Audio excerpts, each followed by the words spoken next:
ನಮಸ್ತೆ ನನ್ನೆಲ್ಲ ಪ್ರೀತಿಯ ಕನ್ನಡಿಗರಿಗೆ. ನೆನೆ ನೈಟ್ ಊಟ ಮಾಡ್ಕೊಂಡು ಸ್ವಲ್ಪ ಲೇಟ್ ಆಯ್ತು ಮಲ್ಕೊಳ್ಳೋದು, ಅದಕ್ಕೆ ಬೆಳಿಗ್ಗೆ ಲೇಟ್ ಆಗಿದ್ವಿ ಎಲ್ಲಾರು. ನಮಗೂ ಕೂಡ ತುಂಬಾನೇ ಲೇಟ್ ಆಯ್ತಿತ್ತು, ಅದಕ್ಕೆ ನಾವು ಕೂಡ ಊರ್ ಕಡೆ ಹೊರಟ್ವಿ. ನೆನ್ನೆ ವಿಡಿಯೋದಲ್ಲಿ ನನ್ ಗಂಡಂಗೆ ಲೇಟ್ ಆಗೈತೆ ಅಂತ ಹೇಳಿದೆ, ಮತ್ತೆ ವಿಡಿಯೋದಲ್ಲಿ ನಾನು ತೋರ್ಸಿರ್ಲಿಲ್ಲ. ಒಬ್ರು ನಂಗೆ ಮೆಸೇಜ್ ಹಾಕಿದ್ರು, ನಿಜನ ಸುಳ್ಳೋ ಗೊತ್ತಿಲ್ಲ ನಿಮ್ ಯಜಮಾನ್ರಿಗೆ ಲೇಟ್ ಆಗಿರೋದು ಅಂತ.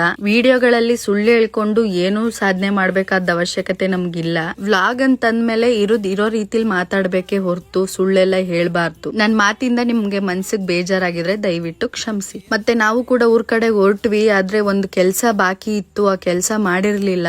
ಅದ್ರಿಂದಾಗಿ ಮತ್ತೇನೆ ನಾವು ಅಂಗಡಿಲೇ ಉಳ್ಕೊಳಂಗ್ ಆಯ್ತು. ಸದ್ಯದಲ್ಲೇ ನಮ್ಮೂರಲ್ಲಿ ಹಬ್ಬ ನಡೀತಿದೆ, ಅಂದ್ರೆ ಚಿಕ್ಕರ್ಸಿಂಕೆರೆನಲ್ಲಿ ಬೋರದೇವ್ರ ಹಬ್ಬ ನಡೀತಿದೆ. ಯಾವಾಗ ಏನು ಎತ್ತ ಅಂತ ಇನ್ನೊಂದು ವಿಡಿಯೋದಲ್ಲಿ ನಿಮ್ಗೆ ಕಂಪ್ಲೀಟ್ ಡೀಟೇಲ್ ಹೇಳ್ತೀನಿ. ಹಾಗೆ ನಾವು ಆ ಕೆಲ್ಸ ಎಲ್ಲಾನು ಕೂಡ ಮುಗಿಸ್ಕೊಂಡು ಊರ್ ಕಡೆ ಹೊರಟ್ವಿ. ಹೋಗ್ಬೇಕಾದ್ರೆ ಹಾಗೆ ಒಂದ್ ಕಬ್ನಾಲ್ ಕುಡ್ಕೊಂಡು ಮನೆ ಕಡೆಗೆ ಬಂದ್ವಿ. ಮನೆಗ್ ಬಂದಾದ್ಮೇಲೆ ನನ್ ಮಗನ್ ಜೊತೆಗೆ ಇಬ್ರು ಕೂಡ ಆಟ ಆಡ್ಕೊಂಡು ಕೂತಿದ್ವಿ. ಆ ನಂತರ ಎದ್ದಿ ಸ್ನಾನ ಮಾಡ್ಕೊಂಡು ಅಡ್ಗೆ ಮಾಡ್ಬೇಕಾಗಿತ್ತು. ನನ್ ಮಗನಂತೂ ನಾನ್ ತುಂಬಾನೇ ಮಿಸ್ ಮಾಡ್ಕೊಂಡ್ಬಿಟ್ಟಿದ್ದೆ. ಅವನು ಕೂಡ ನಮ್ನ ಅಷ್ಟೇ ತುಂಬಾ ಮಿಸ್ ಮಾಡ್ಕೊಂಡವನೆ. ಇತ್ತೀಚಿನ ದಿನಗಳಿಂದ ನನ್ ಮಗನ್ಗೆ ನಾನ್ ಕರೆಕ್ಟ್ ಆಗಿ ಟೈಮ್ ಕೊಡಕ್ಕೆ ಆಗ್ತಿಲ್ಲ, ಆ ರೀತಿ ಪರಿಸ್ಥಿತಿಲಿ ಇದೀನಿ ಇವಾಗ.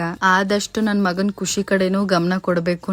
ನಾನ್ ಈ ರೀತಿ ಎಲ್ಲ ಮಾಡ್ತಾ ಇರೋದ್ ನೋಡಿ ನನ್ ಮಗ ಅದ್ ಎಷ್ಟು ಬೈಕತನೋ ಅವ್ನ ಮನ್ಸಲ್ಲಿ ನನಗಂತೂ ಗೊತ್ತಿಲ್ಲ. ಅದಕ್ಕೆ ಆದಷ್ಟು ಅವನ್ಗೆ ಟೈಮ್ ಕೊಡ್ಬೇಕು ನಾವು. ಮತ್ತೆ ಇನ್ನೊಂದ್ ವಿಷಯ ಏನು ಅಂತಂದ್ರೆ, ನಮ್ಮ ಅಪ್ಪನ ಮನೇಲಿ ಇದ್ದಾಗ ನಾನ್ ಬೇಳೆ ಸಾಂಬಾರ್ಗೆ ಮಸಾಲೆನ ಆಡಿಸ್ಬಿಟ್ಟು ನಾನು ಸಾಂಬಾರ್ ಮಾಡ್ತಿದ್ದೆ, ಬೇಳೆ ಸಾಂಬಾರ್ನ. ಬಟ್ ಈ ಸರಿ ನಾನು ಮಸಾಲೆ ಆಡಿಸ್ದಂತೆ ಹಂಗೆ ಸಾಂಬಾರ್ ಮಾಡದ ಅಂತ ಅನ್ಕೊಂಡಿದೀನಿ. ಮತ್ತೆ ಬೇಳೆ ಸಾಂಬಾರ್ಗೆ ಅಥವಾ ನುಗ್ಗೆಕಾಯಿ ಸಾಂಬಾರ್ಗೆ ಜಾಸ್ತಿ ಬೇಳೆ ಹಾಕಿದ್ರೆ ಮಾತ್ರ ಚಂದ ಸಾಂಬಾರು. ಇನ್ನು ಹೇಳ್ಬೇಕು ಅಂತಂದ್ರೆ ಬೇಳೆ ಸಾಂಬಾರ್ಗೆ ನುಗ್ಗೆಕಾಯಿ ಸಾಂಬಾರ್ಗೆ ತುಪ್ಪ ಹಾಕೊಂಡ್ ತಿಂದ್ರೆ ಇನ್ನೂ ಚೆನ್ನಾಗಿರುತ್ತೆ. ಆದ್ರೆ ಒಂದ್ ರಿಕ್ವೆಸ್ಟ್ ಏನು ಅಂತಂದ್ರೆ, ಇವಾಗ ನಾನ್ ಮಾಡ್ತಾ ಇರೋ ಸಾಂಬಾರ್ನ ನೀವು ಕೂಡ ಒಂದ್ಸರಿ ನಿಮ್ ಮನೇಲಿ ಟ್ರೈ ಮಾಡಿ ನೋಡಿ, ತುಂಬಾನೇ ಟೇಸ್ಟಿಯಾಗಿ ಬರುತ್ತೆ ಸಾಂಬಾರು. ಬೇಳೆ ಸಾಂಬಾರಿಂದ ನುಗ್ಗೆಕಾಯಿ ಸಾರು ಮಾಡ್ಬಿಟ್ಟೆ ನಾನು. ನುಗ್ಗೆಕಾಯಿ ಹಾಕಿದ್ರೆ ಇನ್ನೂ ಕೂಡ ಟೇಸ್ಟ್ ಚೆನ್ನಾಗಿ ಬರುತ್ತೆ. ಮತ್ತೆ ಇನ್ನೊಂದೇನು ಅಂತಂದ್ರೆ, ನಾವ್ ಅಡ್ಗೆ ಮಾಡ್ಬೇಕಾದ್ರೆ ನಾವು ಪ್ರೀತಿಯಿಂದ ಅಡ್ಗೆ ಮಾಡಿದ್ರೆ ಅದ್ರ ರುಚಿನೇ ಬೇರೆ ಆಗಿರುತ್ತೆ. ಬೇರೆ ಅಂತಂದ್ರೆ ಅಷ್ಟು ಟೇಸ್ಟಿ ಆಗಿರುತ್ತೆ. ಬೆಳಿಗ್ಗೆಯಿಂದನೂ ಸ್ವಲ್ಪ ತಿರ್ಗಾಡಿ ಟಯರ್ಡ್ ಆದಂಗೂ ಕೂಡ ಆಗೋಗಿತ್ತು. ಎಷ್ಟೊತ್ತಿಗೆ ಅಡ್ಗೆ ಕೆಲ್ಸ ಎಲ್ಲಾನು ಕೂಡ ಮುಗಿಸಿ ಮಲ್ಕೊಂತೀನೋ ಅಂತ ಅನಿಸ್ತಿತ್ತು. ಈಗ ಎಲ್ಲಿಗಾದ್ರೂ ಹೊರಗಡೆ ಹೋಗ್ಬೇಕಾದ್ರೆ ಖುಷಿಯಿಂದಾನೇ ಹೋಗಿರ್ತೀವಿ, ಬರೋಷ್ಟೊತ್ತಿಗೆ ಅಯ್ಯೋ ಎಷ್ಟೊತ್ತಿಗೆ ನಾವು ಮನೆಗ್ ಬಂದ್ಬಿಡ್ತೀವೋ ಅನ್ನೋ ಫೀಲ್ ಕೊಡ್ತಾನೆ ಇರುತ್ತೆ. ಎಷ್ಟೋ ಜನಕ್ಕೆ ಇದು ರಿಲೇಟಬಲ್ ಅನ್ಸುತ್ತೆ. ಚಳಿಗಾಲದಲ್ಲಿ ಎಲ್ ಬೇಕಾದ್ರೂ ಓಡಾಡ್ಬೋದು, ಈ ಬೇಸಿಗೆಗಾಲದಲ್ಲಿ ಓಡಾಡಕ್ಕೆ ಆಗಲ್ಲ.